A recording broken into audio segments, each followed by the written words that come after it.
நம்ம எல்லாரும் justice for Aarthi அப்படின்னு சொல்லி போட்டுட்டு, நம்மளால முடிஞ்ச ஒரு அனுதாபங்கள வந்து அந்த ஃபேமிலிக்கு வந்து நம்ம சொல்லிக்கிட்டு வரோம். இது மட்டும் போதுமா அப்படின்னு சொல்லி பார்த்தோம்னா, கண்டிப்பா இன்னைக்கு நம்ம எல்லாரும் இன்னும் ஒரு சூடோட இருக்கோமோ, இதே சூடோட இந்த வழக்குல தீர்ப்பு வர வரைக்கும் வந்து பார்த்தீங்கன்னா, நம்ம கண்டிப்பா எல்லாரும் பார்த்துக்கின்னு இருக்கணும்.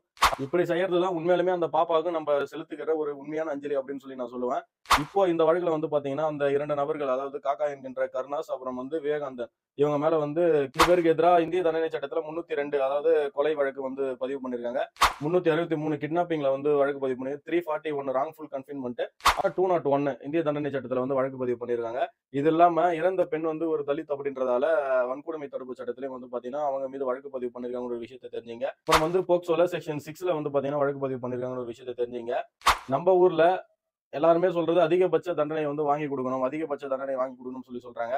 இந்த ஒரு வழக்குல அதிகபட்ச தண்டனை என்ன குடுக்க முடியும்னு சொல்லி நீங்க பார்த்தீங்கன்னா, கண்டிப்பா மர்டர் பண்ற ஒரு நபர்களுக்கு செக்ஷன் 6 ஆஃப் போக்சோ ஆக்ட் படி வந்து கண்டிப்பா மரண தண்டனை வாங்கி தர முடியும் அப்டின்ற ஒரு விஷயத்த கட்டாயம் நீங்க எல்லாரும் தெரிஞ்சுக்கணும்.